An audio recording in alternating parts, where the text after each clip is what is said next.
Hello, everyone. Today I'm doing something kind of special. I am special and I would say financially irresponsible. I am going to be opening a full box of Endor from the Star Wars customizable card game. This set was released, I believe, in 1999, and I opened very little of it. It's in fact the only original trilogy based set that I've never opened a full box of. When Brian Fred posted a set of sealed boxes for sale, I reached out to him about this one in particular. So I want to thank Brian for selling this to me. And in addition, just to show that Brian is a great guy, he sent me some foil slips along with it for some of the PC virtual cards. So thank you for that, Brian. But yeah, so today I'm going to open this. Like I said, this is a terrible financial proposition, but it's for fun, and I don't think there's very many videos of a full box of Endor being opened out there, and there probably won't be many, if any, in the future. So for posterity's sake, I am opening this, and I am recording it. But yeah, so without further ado, I'm going to jump into it. Please ignore the scratches on my hand. Had a overly playful kitten that I was playing with, and it got a little aggressive with my hand. So it should not impact the opening of this box at all.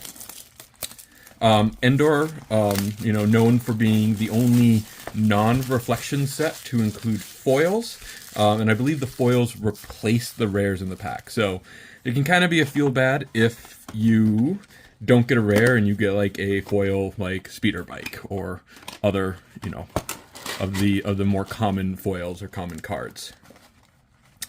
But yeah, there's not a ton of big hits in this set.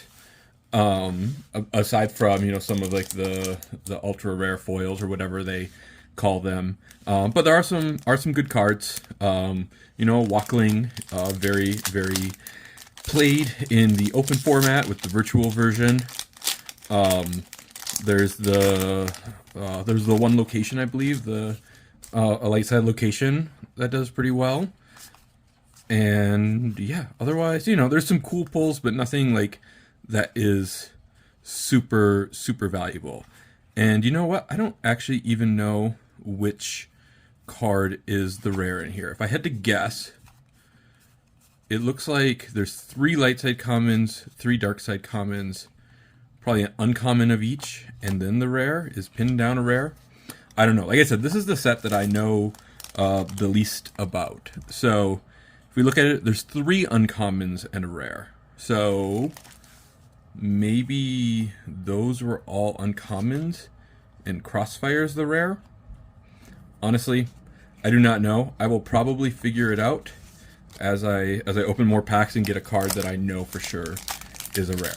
Like I said, this is probably the set that I am the least familiar with. Bought very little because it came out in '99. I was about 14 at the time.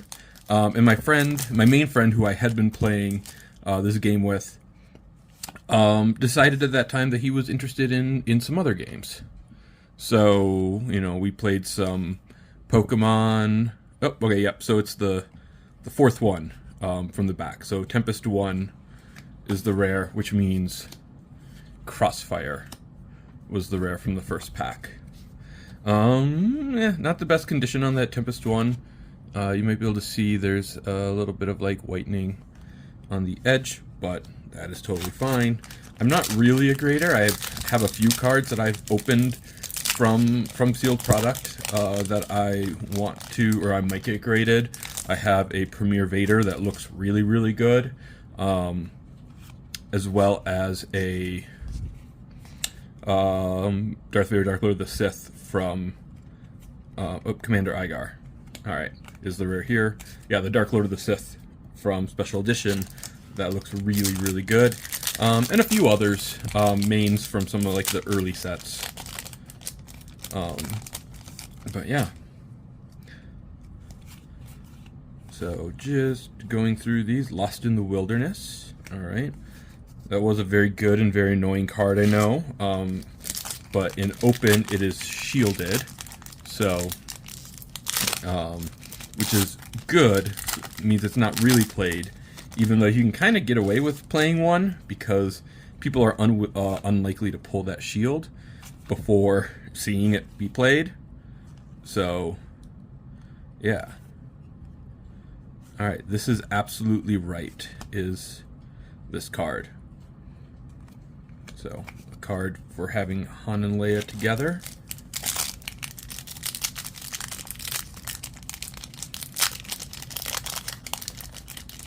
I'm not doing the nicest job with these wrappers. I don't know, I don't think there's really a huge reason for me to save them nice. There's a Wicket. It's another rare. So what is that? 6 packs in, no foil yet. I don't know, is it like 1 in 9 is the foil rate? I'm not 100% sure. It probably says on the back of the pack. Yep, 1 in 9 packs. You can see that there. 2, 3, 4, 5. Okay, Tempest Scout 3. You know, the walkers are nice pulls. I know.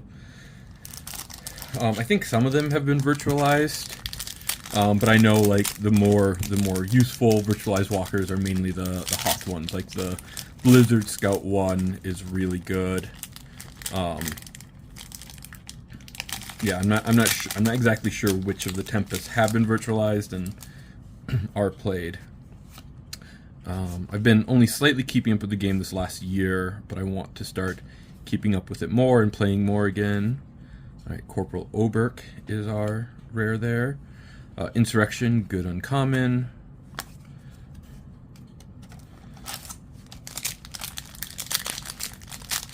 And also, I think a bunch of the speeder bike scouts recently got virtualized to help out like the Imperial Entanglement objective, and also I think some for ISB as well. Alright, Corporal Missick is our rare there.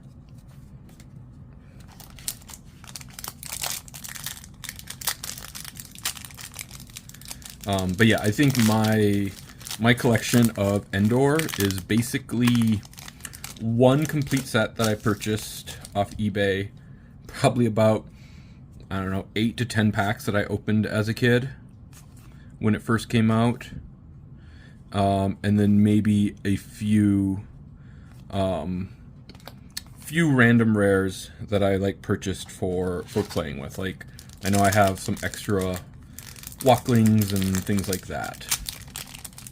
Apologies if I'm not showing this on camera very well. I don't have like a great recording setup. This isn't something that I normally do, and I'm kind of forgetting to like look at see how it's showing up on camera as I'm doing this. So, but yeah, all right. Careful planning, good common. Oh, and there's our first foil. The Ewok Glider, one of those feels bad foil pulls because it replaces a rare and it's not particularly good.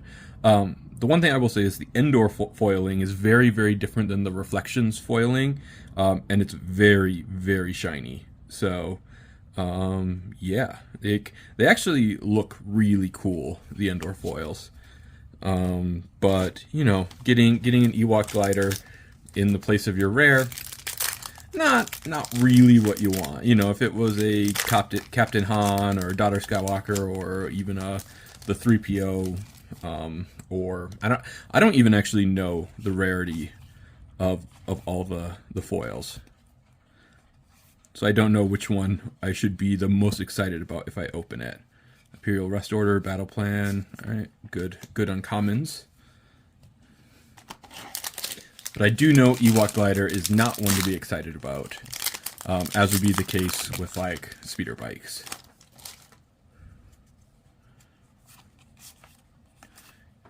And a rare here, Navy Trooper Fenson. Okay.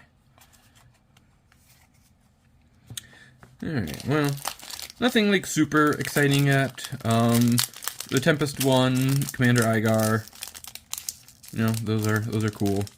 But you know, but like I said, this box, there is basically no way to get anywhere close to like the value of the sealed product out of opening it. And so I am doing this knowing that it is a very, very bad value proposition. But anyway, ATST dual cannon, I think that has some decent value to it. I don't really think it's played anymore, but I think like in Legacy virtual cards, it had a virtualized version that was like quite good. And that maybe like drove up the price.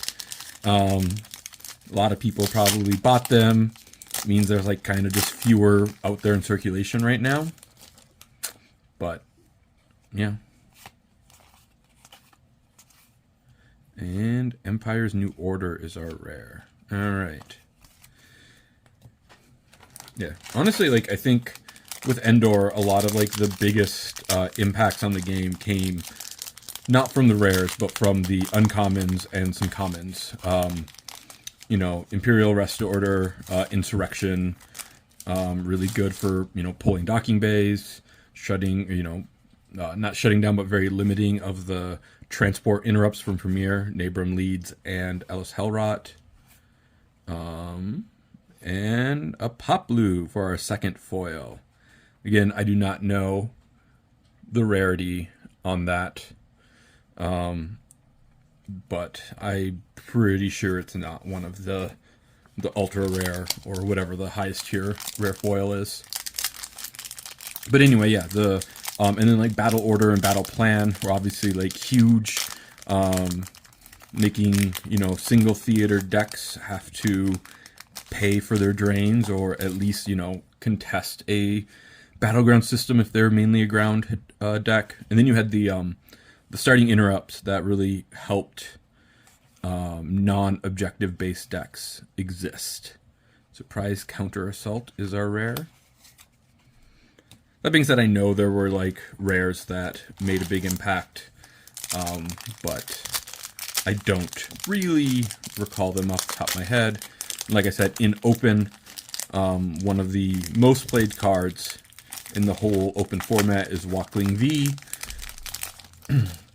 because almost every light side deck uses it as a starting one of their 3 starting effects, as long as they're allowed to. There's some decks that they can't.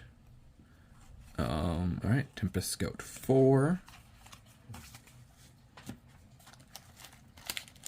Okay.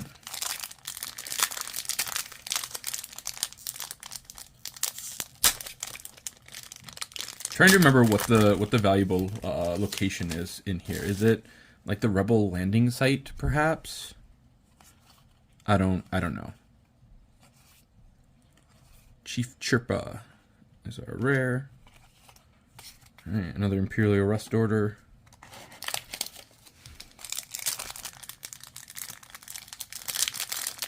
Obviously, Imperial Rest Order got even better with the release of Death Star 2, when you got mobilization points to allow your, you know, to activate extra for occupying or controlling the docking bays that you pulled with IAO. Colonel Dyer is our rare there. Okay. I'm trying to think other impactful cards from this set. I believe Aim High, being the light side counterpart to Dark Side Secret Plans, which was released in special edition, making you have to pay to retrieve. Of course, those are now shields, so the effects aren't really that needed. Oh, that's some weird misprinting, smudging on that Biker Scout Trooper. Interesting. And then we got a foil Biker Scout Trooper. Again, not anything too exciting, but the foil is really cool to look at. All right. So that is 3 foils out of this box, and I think we got about 9 packs left. So we're going a little bit above rate. Maybe we'll get one more. But I think normally 3 or 4 is what you get in a box. Because this is when Decipher switched, I think starting with special edition, to these small boxes, 30 packs of 9 cards each. All right, rapid deployment. It's our rare there. Because of course they started with 36 card packs, or 36 pack boxes with 15 cards per pack. And then I think with Dagobah, they switched to 9 card packs, but like 60 per box. And then Special Edition is where they went to 30 packs and 9 cards per pack. And I'm not exactly sure if that was the same for the episode 1 sets, because I think I opened a box of Tatooine when I was a kid. Probably, I think after the game went out of print, so it was like pretty cheap. And yeah, but that was 20 some years ago at this point, so I don't really remember how many are in those packs. And I've never opened a Coruscant or Theed box. Probably never will because of how expensive they are. This is kind of the upper limit of what I'm gonna spend. All right, well, there's a General Solo. That's not bad. Would have been nice had he been foil, but pulled a main character out of here at least.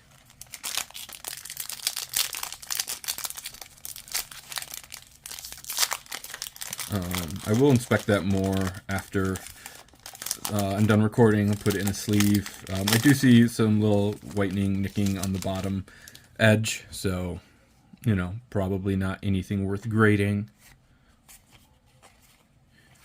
And our rare here is Established Secret Base. All right. And there's Battle Order. Also a shield, so the effects aren't really needed unless you're playing, a retro format that ends before Reflections 3, which I think very, very few people play retro up to and including Reflections 3, just because the power creep of the episode 1 sets and that Reflection set really, really changed the game. And Sergeant Eyeroll. Okay.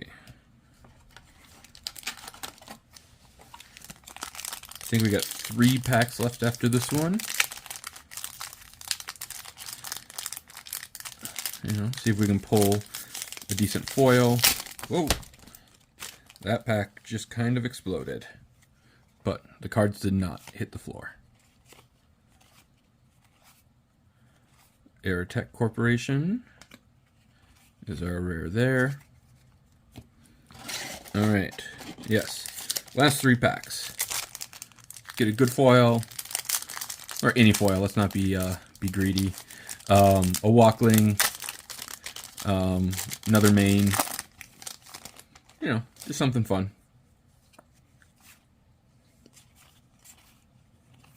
And our rare, General Crix Madine. Okay. Crix is fine. I remember I was excited when I saw that he had a card, because I remember reading some of the the Legends novels from the 90s that included him. I think maybe even one that he died in. I don't remember. Some of those books were really, really bad, and it's been 20 plus years since many of them were read by me. All right, the Rebel landing site. I think this is the valuable location. I'm not exactly sure why it is, but I know one location is a good amount of money. All right, last pack. So again, this is the reason why don't open sealed product if you're looking for cards, because it's a very, very bad value proposition.